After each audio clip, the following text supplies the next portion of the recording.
cuddle up with a good book, a cozy blankie, and a pillow, maybe a little cozy friend, and use that to supersize and grow your business. Sharon Horne-Ellstrom here, and our final idiom in our book series for the month of June 2021 is cuddle up with a good book. This is one of those idioms that always frustrates me when I cannot dig down and find the origin of it.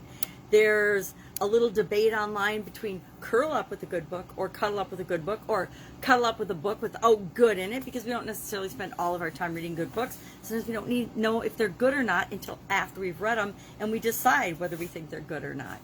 And so how do you use this, and what does this have to do with supersizing and growing our business? Now, there's tons of statistics and lots of information that indicates that readers are leaders, and that good leaders tend to be readers and avid readers or consumers of information, figuring out what makes the world work, what makes people work, what works for their particular business and industry. Readers are leaders. I firmly believe that. I've grown up as a reader. Even with my challenged vision, I find ways to read books. Thank goodness for some of the new technology that we have, so that no matter what your situation, you can access information from books, whether it's audible books or there's technology now that can expand and grow books and put them on big screens, or books that can, and technology and computers that can read things for us. So there's really no excuse to not consume information and knowledge and gain wisdom wherever you can, especially with respect to how do you grow, how do you run, how do you supersize your business. On my Supersize Your Business private group, and it's a group, it's not, you know, if you ask to join and answer the couple of questions, no problem, you can get in. But at the beginning of that, there's a scavenger hunt that leads you through the entire process and some information about what it takes to grow and to build and supersize your business. It's all out there for anybody to look at. And where have I gotten all that information? Well, from books originally, and from learning, and from actually applying and doing and growing businesses. So one of the most important things that we learn, and that I've learned, is that learning and reading needs to be fun. And I remember my son has learning challenges, not learning disabilities. I cannot stand that term. Just because somebody is different doesn't mean they have a disability, because guess what? We are all different, and the diversity and the differences among us are what make us all amazing, and what makes the world a better place. What makes the world work is that we all do want different things. We all look for different things. But he had challenges. He has dyslexia and dysgraphia. He'd probably not want me talking about it, but he's overcome those things, and he doesn't have trouble with them anymore. But he did when he was in the school system. And one of the things that I had to figure out was, how do I get him to love reading so that he can practice the skills that he needs to become a good reader and a lover of information and curiosity in reading. And I guess we appealed to his curious nature and found things that he was interested in. Everybody's interested in something. We're all interested in something. And those are the things we should cuddle up with a good book about, and we should read and study and learn about, so that we can create more of them in our lives, and more of those things in our life that make the way we want our life to be work for us. And that's how we grow and supersize our businesses, by learning the skills that we need. Each of us need different skills and abilities and talents and areas of interest to make our businesses work, based on the experiences we've had, the people we bring into our lives that help us to grow our businesses. All of us come with different blueprints and different talents and different skills and abilities. And those are all things that we learn, because none of us were born knowing any of this, right? So we've had to figure it all out along the way, or team up with people that have already figured it out and grow our business that way. One of the fastest ways to grow your business is, of course, by bringing in talented team members and other people, or partnering up with people, not literally partnering, but doing joint ventures and things to achieve what you want in terms of your business goals and objectives. How do you want to impact the world? Who do you want to impact?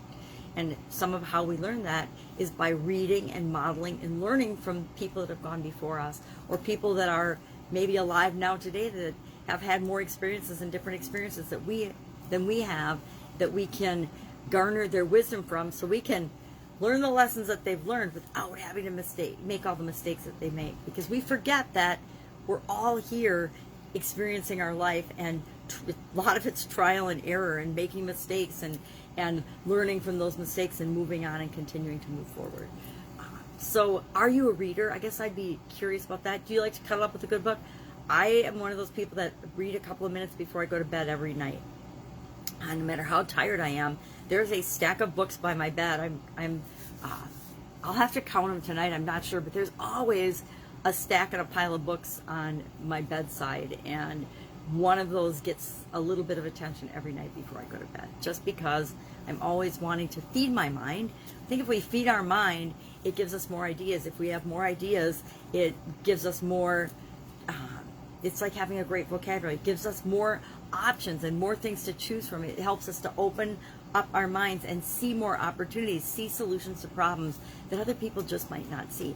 And that, in a relaxed, talented way, which was actually our annual challenge topic today, was that relax and focus on your talents. And we create and enhance our talents and our mastery of things by learning more about them, applying, and doing.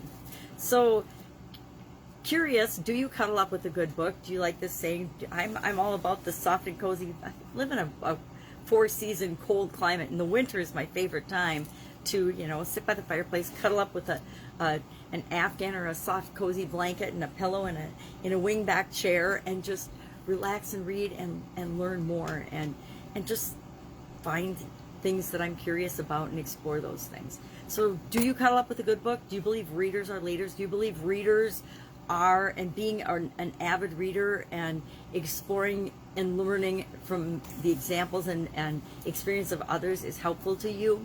If so, share in the comments below. Otherwise, that's it for today. Again, an idiom, no background on it, just know that it's very popular. Can be curl up, can be cuddle up, whatever. The point is, reading is fundamental and good for all of us. And if you're not an avid reader or a lover of reading, pick things that you're interested in. It doesn't have to be big, thick books. This is actually a pretty big, thick black book. And you don't have to, check with Avril. She'll tell you all the ways that you can absorb the information you want from a book without having to read the whole book. So reading doesn't have to be cumbersome or a burden or hard. It should be an enjoyable activity that's just a natural part of your continuing education, your continual learning, your continual improvement. Have an awesome day. I will be with you tomorrow. No idea what our topic is going to be, or if I'm going to have a topic or just randomly find an idiom. You can see I have no idiom for tomorrow. And if you've got a suggestion for any idioms you'd like to know the meaning of and a tie-in to business, share that in the comments below. Otherwise, I'll be with you tomorrow with another interesting idiom. Hopefully, what it means for sure and where it comes from, the origin of it, because that to me is the fun of it. It's kind of like trying to dig out the origin of these idioms. And it's rare that I can't find any information about where they originated or came from. I think in this day and age of the internet, there'd be all kinds of information. And maybe I just need to go, 20,000 entries into the searches to find that actual information. But that's a lot of information to sift through for a quick blurb on our Supersize Your Business page. Have an awesome day. If I can help you in any way, hit me up in the comments below. Otherwise, I will be with you tomorrow. Bye. Have a great day.